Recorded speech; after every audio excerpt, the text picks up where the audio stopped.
Moi. Ma meilleure amie de 40 ans, qui a 38 ans, est en train de divorcer de son mari. Nous les appellerons Alice et Ken.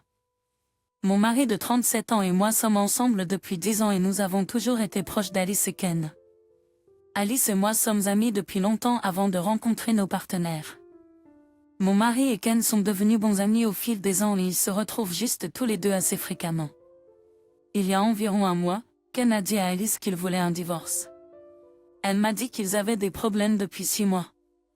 Selon elle, les problèmes viennent des problèmes de Ken avec son travail.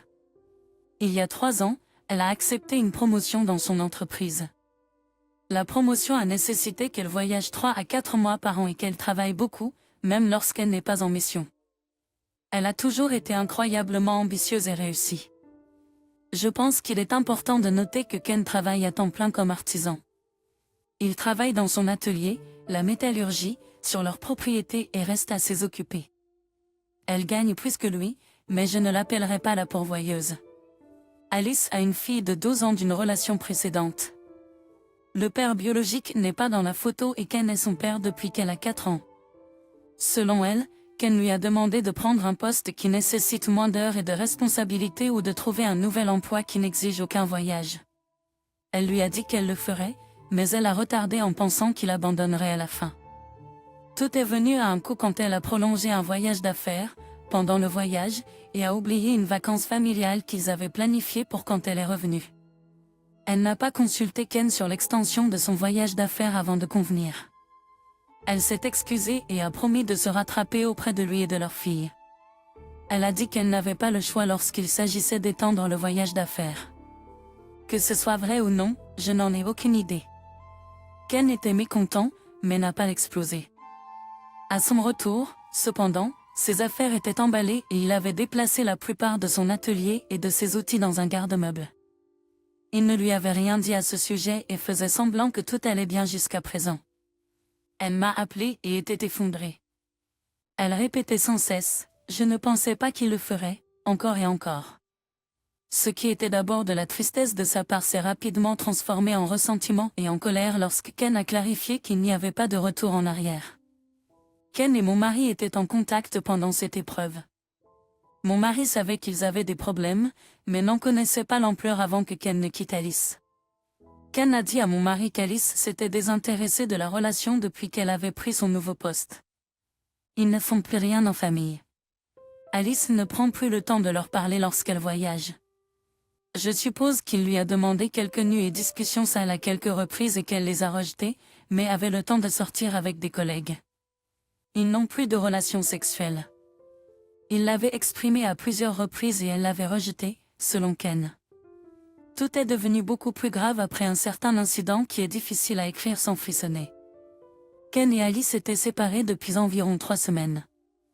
Leur fille allait et venait entre l'appartement de Ken et leur ancienne maison où Alice séjournait. C'était le week-end de Ken avec leur fille. Il la ramène dimanche soir. Eh bien, Alice est allée dans une beuverie et a littéralement oublié quel jour il s'agissait, elle était tellement défoncée.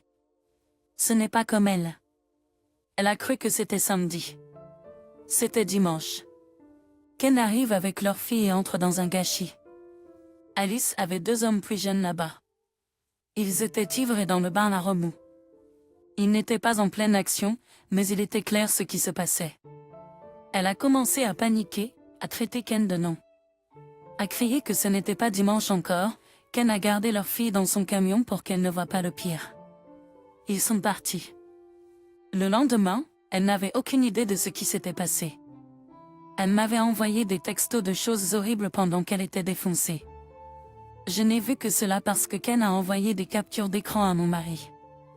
Je ne dirai pas mot pour mot ce qu'ils ont dit, mais c'était vraiment des conneries personnelles.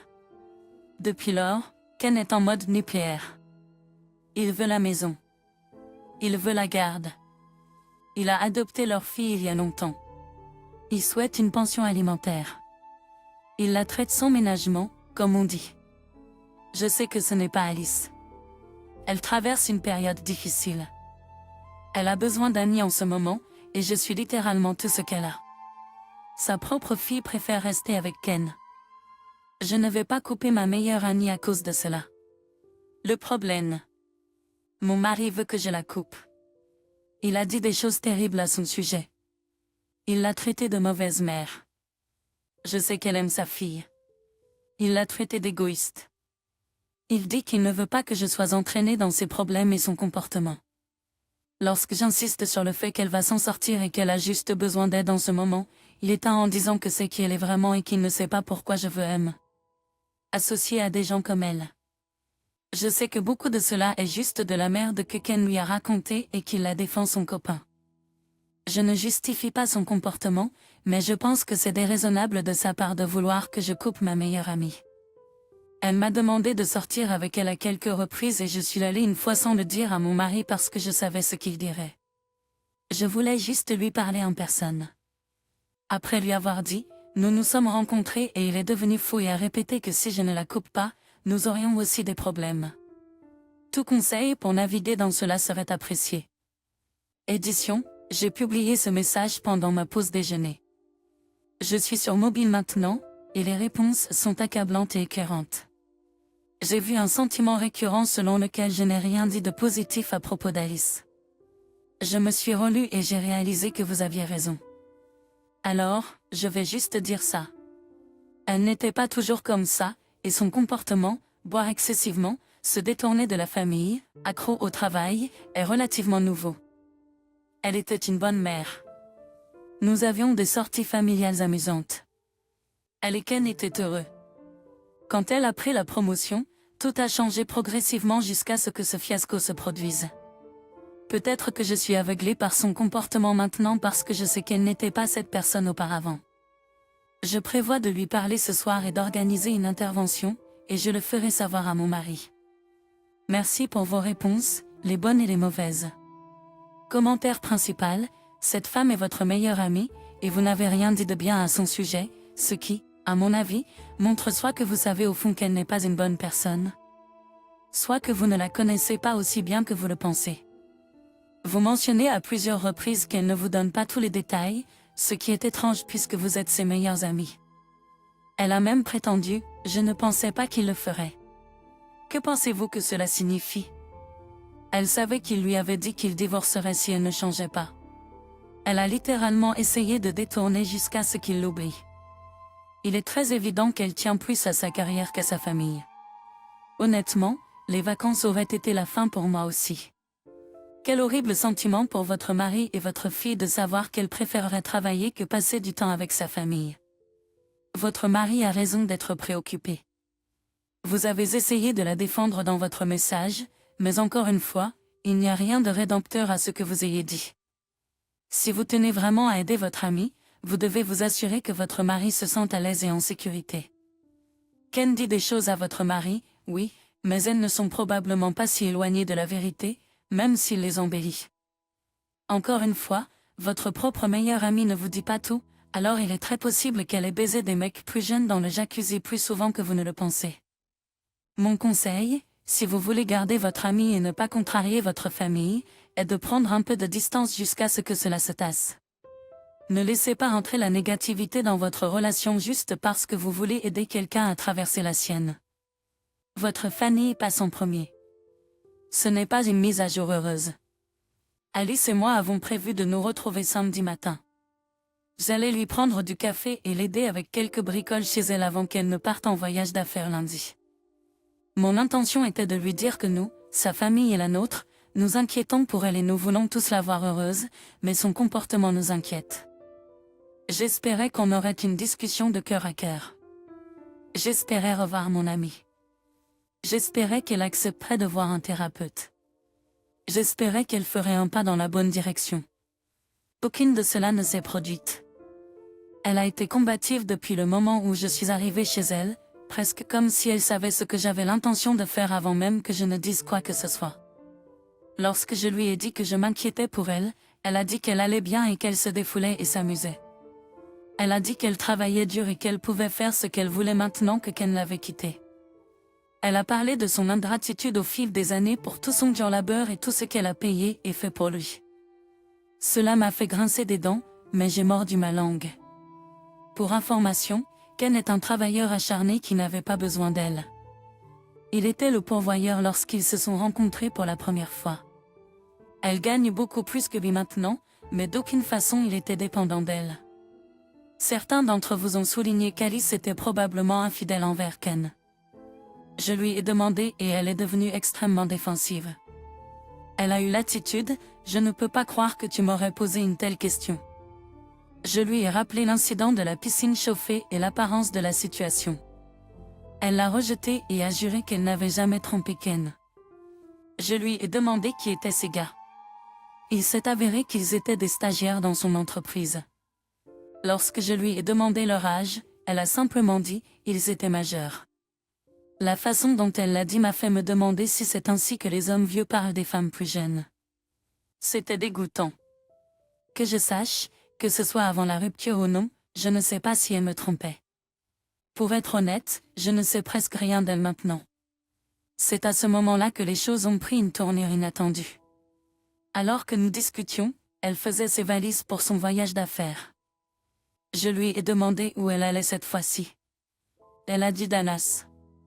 Je n'ai pas pensé à grand-chose, elle s'est rendue à Dallas pour les affaires des dizaines de fois. Ce qui m'a vraiment frappé, c'est ce qu'elle emballait. Des pantalons longs, des sweatshirts, un bonnet, des vestes, des chaussures de randonnée. C'étaient tous des vêtements d'automne et pas ce qu'elle porterait à Dallas en ce moment. Je ne crois pas avoir vu qu'elle emballait des vêtements de travail. Mais la chose la plus étrange? Un maillot des Mariners de Seattle au hasard. Elle ne suit pas le baseball. Elle ne l'a jamais fait. J'ai pensé à dire quelque chose, mais je me suis gardé mes questions.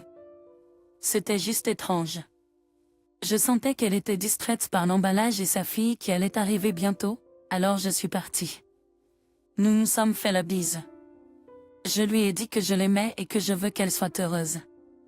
J'ai dit que j'espère qu'elle envisage de voir un thérapeute quand elle reviendra. Elle a dit, je vais y réfléchir. Les choses ont l'air de s'être bien terminées. Quand je suis rentrée chez moi, Udi et moi parlions de ce qui s'était passé, et je lui ai dit qu'elle emballait des vêtements et un maillot de baseball des Mariners de Seattle au hasard. Il a trouvé ça bizarre aussi. Mais Ubi s'est transformé en détective sur Internet et a deviné qui vit à Seattle et a une photo de profil Facebook de lui à un match des Mariners. Le père biologique de la fille de sa sœur. Mon cœur s'est affaissé. Quand j'ai vérifié le calendrier des Mariners, ils ont des matchs à domicile la semaine prochaine. Je l'ai appelée immédiatement et lui ai demandé si elle allait vraiment à Dallas. Elle a répondu, ouais, pourquoi? Je lui ai demandé si elle était sûre de ne pas voir le nom de X à Seattle. Elle s'est tue. Je lui ai dit de ne pas me mentir et que je le découvrirais. Elle a avoué. Elle a dit qu'elle avait repris contact avec lui juste après que Ken l'ait quitté et qu'ils se parlaient de plus en plus. Elle a dit qu'il avait changé et qu'il avait tourné sa vie dans le bon sens. Je n'ai pas parlé de son père biologique dans le dernier post parce que ce n'était pas pertinent. Mais sachez juste que cet homme est un être humain dégoûtant. Il l'a trompée pendant qu'elle était enceinte et l'a mise à la porte quand elle l'a confrontée. Il la giflait, l'insultait avec les pires noms. Ce gars a dit qu'il ne voulait rien avoir à faire avec son enfant aussi. Je suis allée à Seattle, je l'ai récupérée et l'ai ramenée à la maison. Elle a vécu avec moi pendant un certain temps. Elle a rencontré Ken peu de temps après avoir eu sa fille, et dans l'année qui a suivi leur rencontre, ils ont emménagé ensemble. Je lui ai dit que parmi toutes les conneries qu'elle a faites récemment, c'était de loin la pire chose qu'elle puisse faire. Je lui ai dit que j'étais déçue d'elle. Je ne pouvais pas croire qu'elle parlerait à cet homme après ce qu'il lui a fait et la façon dont il l'a traitée. Elle a continué à dire que c'était il y a des années. Et qu'elle a changé et qu'il veut rencontrer sa fille un jour. J'ai crié et hurlé au téléphone si fort que je pense avoir fait exploser ma voix. Je lui ai dit que j'en avais fini avec elle. Je lui ai dit de ne pas me déranger si elle monte dans cet avion pour Seattle. J'ai raccroché au nez d'elle. Elle a rappelé et m'a envoyé un texto une fois mais je l'ai ignoré. Je n'avais plus l'énergie pour elle. Je me suis assis sur le canapé et j'ai pleuré toute la nuit pendant que mon mari me tenait. Il ne m'a pas frotté la crème. Il ne m'a pas donné d'attitude. Il m'a juste laissé pleurer et m'a dit qu'il était désolé. Alice m'a texté ce matin. Elle a dit qu'elle est désolée de m'avoir menti, mais elle est une grande fille maintenant et peut s'occuper d'elle-même. Je lui ai demandé si elle allait toujours à Seattle. Elle a dit oui. Je l'ai bloquée. C'est fini. Je lui ai tout raconté. Il était bouleversé.